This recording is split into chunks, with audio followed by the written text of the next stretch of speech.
aprender, desaprender e reaprender. Por que essas ações são tão importantes nos dias de hoje? É isso que nós vamos discutir no nosso Papo com Conteúdo, baseado na leitura do livro Pense de Novo, de Adam Grant.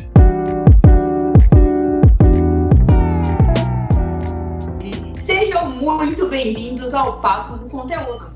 Eu sou Letícia Medeiros, especialista em carreira e desenvolvimento, e aqui está meu colega Rogério Harada, o especialista em números e inteligência artificial.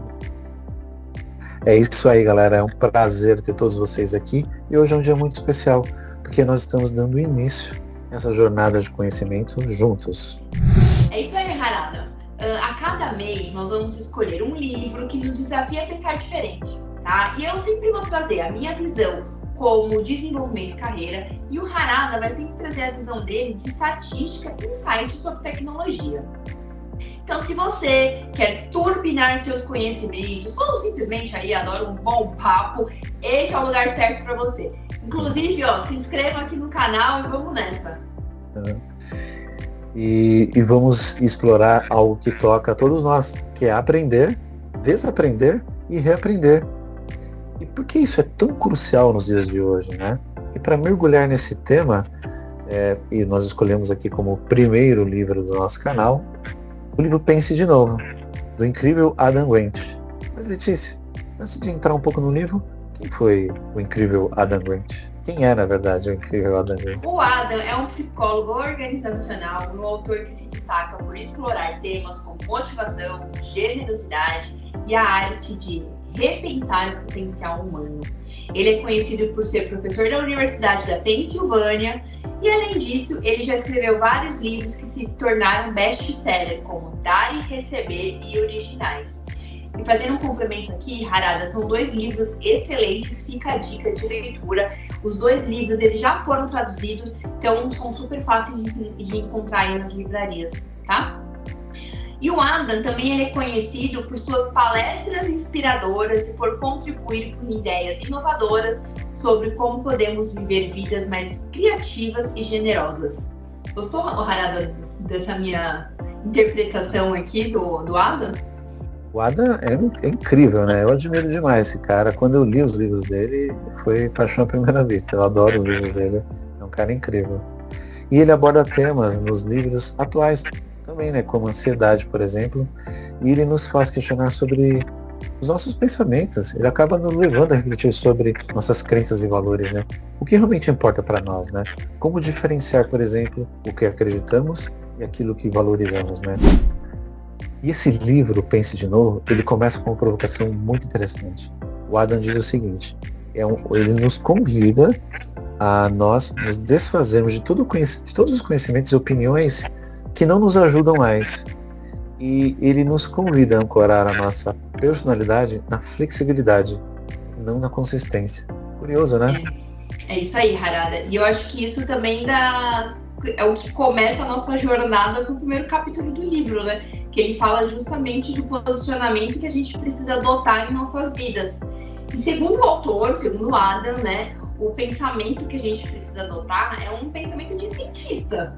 Ele fala de outros durante o livro, mas eu acho que o foco maior é exatamente do cientista, não é isso? Exatamente. O Adam, ele comenta que existem no livro, né, como um todo, 4 mindsets, né? O do advogado, do pastor, o do político e o do cientista, né? Evidentemente, ele fala que a gente transita entre os 4, né? Mas, como você disse, é o pensamento do cientista que vai nos levar ao reaprendizado, né? E aí, o que significa realmente ter um pensamento de cientista? Segundo o autor, é adotar uma postura de curiosidade e de questionamento, estar aberto a novas possibilidades, assim como um cientista, né? Cientistas de verdade, hein, pessoal? É o oposto de se apegar, por exemplo, cegamente a crenças prévias, sem informações ou dados infundados, né? E é isso que torna, na verdade, esse mindset cientista o mais eficiente, segundo o Adam, né? Que é o fato de desaprender coisas que foram antigas e reaprender coisas novas. Baseado nisso, o Adam, ele é conhecido por suas palestras motivadoras, né? Porque as suas palestras nos inspiram a viver vidas mais criativas e generosas, né? Como você mesmo já nos disse, né? Ele nos desafia a repensar, não apenas o que fazemos, mas como fazemos e por que fazemos, né? Que é o pensamento de cientista, né? É isso aí, Harada. E aqui ele toca num ponto crucial ali, que ele fala muito da diferença de crenças e valores. E eu acho que no dia a dia a gente tem muita dificuldade de entender a diferença real dessas duas coisas. Então eu vou explicar aqui brevemente o que é um e o que é o outro. Acho que para dar um contexto a gente conseguir fluir melhor aqui na nossa linha de pensamento, pode ser? Pode. Crenças, Harada, pessoal, são convicções que a gente forma ao longo da vida. Então, um exemplo para ficar mais claro para todo mundo. Pessoas que fazem faculdade são mais bem-sucedidas. Ou quem ganha dinheiro é quem trabalha arduamente, sabe? São conclusões que a gente vai tirando aí baseadas na nossa experiência, no que a gente aprendeu da vida na nossa criação. Já os valores, eles são os pilares que sustentam nossa existência, tá? Eles refletem o que verdadeiramente importa para nós. Então, eu vou dar um exemplo aqui. O meu valor é a honestidade. Se o meu valor é honestidade, tudo que eu for fazer, ele vai se basear em torno da honestidade. Então, antes de fazer qualquer coisa, como é um pilar meu, é um valor meu, a honestidade sempre vai ser a minha base. Considerar isso sempre antes de qualquer decisão. E fazendo um grande resumo das duas coisas para facilitar a vida de todo mundo, é que assim, enquanto as crenças são sobre o que consideramos ser verdade, os valores sobre o que sobre o que é importante para nós e como escolhemos viver nossas vidas. Não sei se ficou claro, Harada. Ficou. O livro ele nos convida a exatamente essa reflexão, né? Além de repensar nossos valores, que podem mudar evidentemente ao longo da vida, né? Mas que são os alicerces, o Adam diz que precisamos estar dispostos a reavaliar nossas crenças, né? Essas são mais difíceis, né? Porque elas validam aquilo que a gente acredita que é ou não verdade, né? Mas felizmente, né? Felizmente a verdade é dinâmica, né? Ela evolui. O que entendemos como verdadeiro hoje, aquilo que sustenta em algum momento as nossas crenças, pode ser desafiado amanhã. O Adam diz que essa é a beleza da vida, né? É a gente se permitir repensar nossas certezas, estar aberto à grande proposta dele, né? Que é de reaprender, né? Ao nos colocarmos nesse papel de cientista que questiona, que reaprende, que muda de opinião porque tem um caminho melhor, a gente faz exatamente isso, né, que é o mindset que o livro propõe. Questionamos, estamos prontos para mudar de direção se for necessário, né? E o Adam apresenta um estudo curioso para dar mais embasamento, vamos falar assim, né? Para dar mais força para essa tese, né?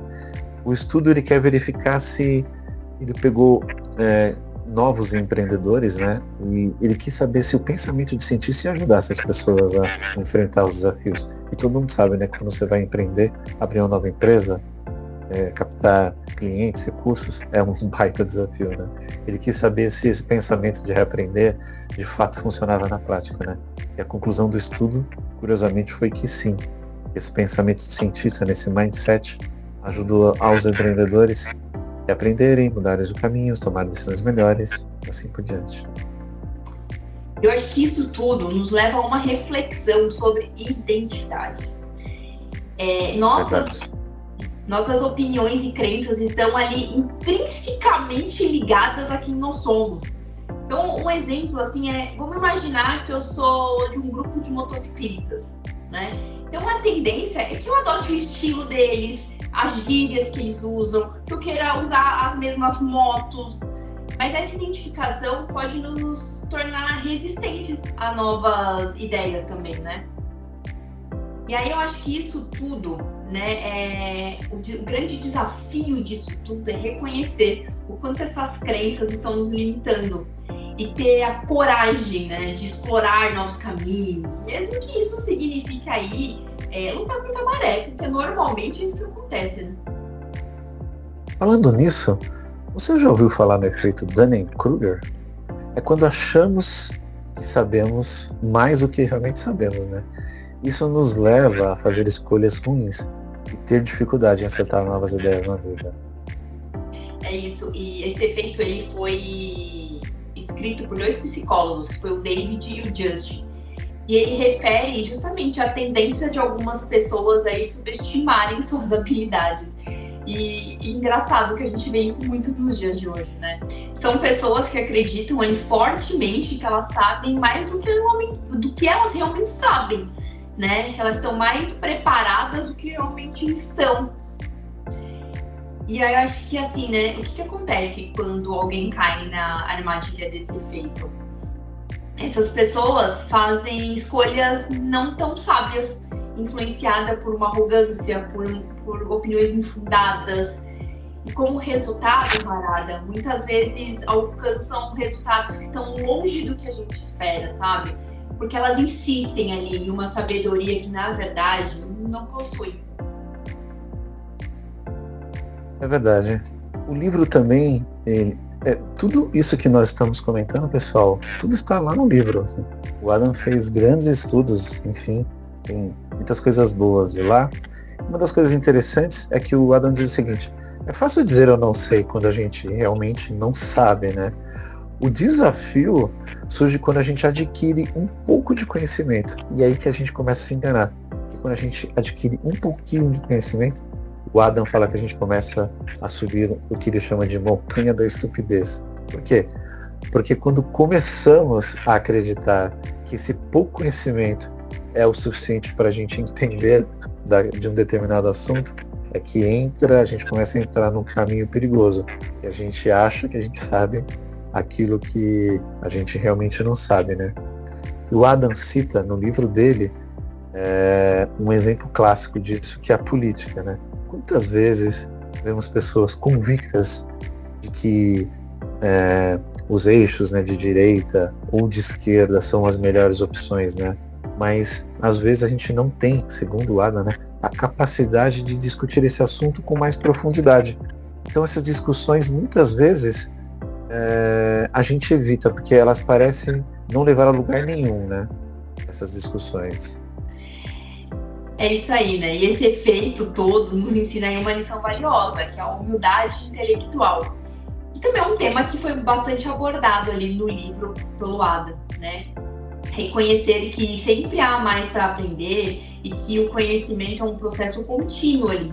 Pode nos ajudar a evitar as armadilhas da arrogância, né? E tomar decisões mais informadas e reflexivas. E o Adam faz, durante o livro, né, uma provocação assim: o que será que nos mantém, né, nesse tipo de mindset, né? A gente acreditar que a gente sabe mais do que a gente realmente sabe, né? E ele diz o seguinte, que o apego é o principal vilão de nós não reaprendemos alguma coisa, né? Então ele dá uma sugestão: ao invés de fixar a nossa identidade em opiniões que podem variar, o mais interessante seria fixá-la em valores.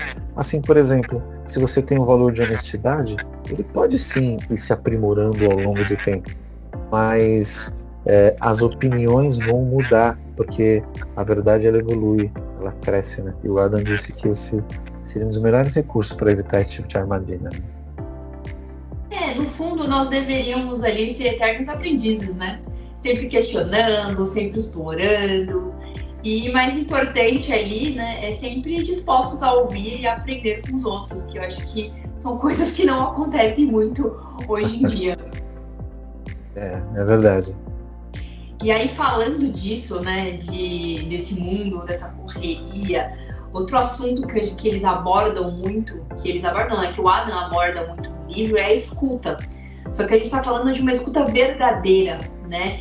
E eu tô percebendo assim, que a humanidade vem perdendo essa habilidade dessa escuta ativa, dessa escuta verdadeira, de ouvir verdadeiramente, de estar aberto.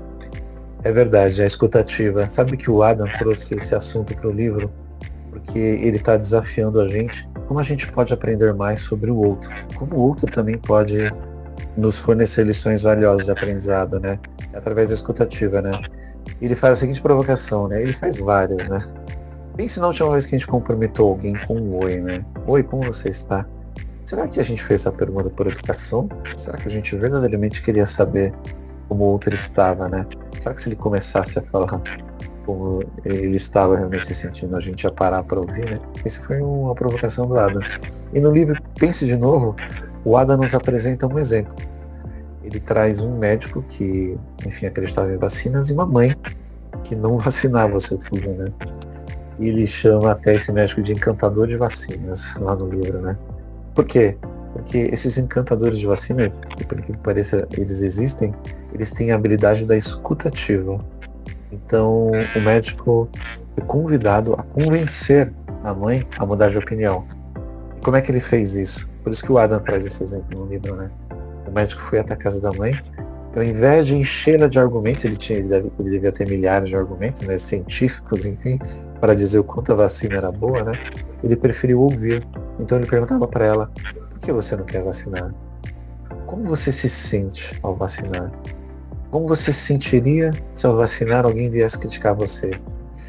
E de tanto ele fazer essa escuta ativa, ouvindo as justificativas da mãe, no fundo ele saiu de lá sem nenhum outro argumento, a não ser escutá-la, e ela acabou vacinando o filho, fazer essa reflexão e perceber que ela estava indo no caminho ruim, né? Então ele trouxe esse exemplo como, vamos dizer assim, um grande exemplo da escutativa, né? A escutativa não é você querer convencer a pessoa de alguma coisa, e sim ouvir o que ela tem para dizer. A verdade é que, assim, a escutativa ela não vem naturalmente para nós, assim. Nós, no fundo, nós somos programados para falar, para provar que a gente sabe, para corrigir os outros o tempo todo. Mas quando falamos demais, perdemos ali a chance de construir pontes de entendimento, que foi o que aconteceu ali no exemplo que você acabou de dar, e eu vi que está no livro, né? E no fundo, né, isso tem um impacto profundo nas nossas relações. Porque sem escuta, os diálogos se tornam superficiais, as conexões frias. E a gente precisa fazer exatamente o contrário, né? Voltar ao nosso ponto inicial de ter esse acolhimento, essas conexões mais próximas. E não é à toa aí que sentimos uma falta de proximidade e de mais interação nos dias de hoje, né? E aí, só fazendo um link aqui com o mundo corporativo, né? Isso se estende muito às lideranças também, né? Líderes ali que escutam de verdade são raros, porque eles, na verdade, eles querem falar e a gente precisa obedecer. E eu acho que os líderes precisam entender que eles precisam ser inspiradores, passar confiança, lealdade. E a escuta é mais do que uma cortesia ali, né? É um componente essencial do pensamento crítico. O livro do Adam, ele tem uma estatística bem interessante, que eles fizeram o seguinte estudo: eles perguntaram para os líderes, né, o quanto eles se acham bons em escutar os seus subordinados, né, e pediram para eles se classificarem como bons ou muito bons, né. E esses líderes que foram entrevistados, eles foram avaliados pelos seus subordinados como muito ruins, ou seja, eles tinham uma péssima escutativa, né? E curiosamente, todos eles se classificaram como, 94% na verdade, né? Se classificaram como bons ou muito bons em escuta. Você vê como a percepção, né, da escutativa, e nós também, né? Quantas vezes a gente cai nessa armadilha, né, da escutativa, né? A gente não ouve, né? Atropela, não ouve o outro falar, né? É uma loucura, né? Esse livro realmente é um forte convite, assim, para você realmente repensar tudo aquilo que a gente acreditava, que a gente sabia, de fato a gente não sabe, né? Eu, ao ler esse livro, eu adorei. Gente, assim, é incrível. A gente brinca, né? Um tapa com luva de pelica, né? Porque o Adam, ele realmente faz uma provocação, ele traz dados, traz números, ele gosta muito disso, né? Não sei o que vocês acham, se já leram, né? Se vocês acharam, mas eu adorei. E segundo o Bill Gates, sim, o Bill Gates da Microsoft, ele diz que é uma leitura obrigatória para todo mundo que quer instalar, né, uma cultura de aprendizado na vida, no trabalho e nos estudos, né? É um baita livro. É isso, e se até o Bill Gates está indicando esse livro, Harada, eu acho que todo mundo deveria ler verdadeiramente. É verdade. Bom, não é isso? Bom, pessoal, eu espero que vocês tenham gostado. Esse foi o nosso primeiro episódio, o resumo do livro do Pense de Novo. Não deixem de comentar suas ideias, se inscreverem aqui no canal, que é bem importante para nós. Deixem a opinião de vocês, se vocês tiverem aí o livro que vocês queiram indicar, também coloquem aqui, que quem sabe não tá no nosso próximo episódio, né? É verdade, é verdade. Adoramos estar aqui, pessoal. Beijo, pessoal. Até a Até próxima. mais.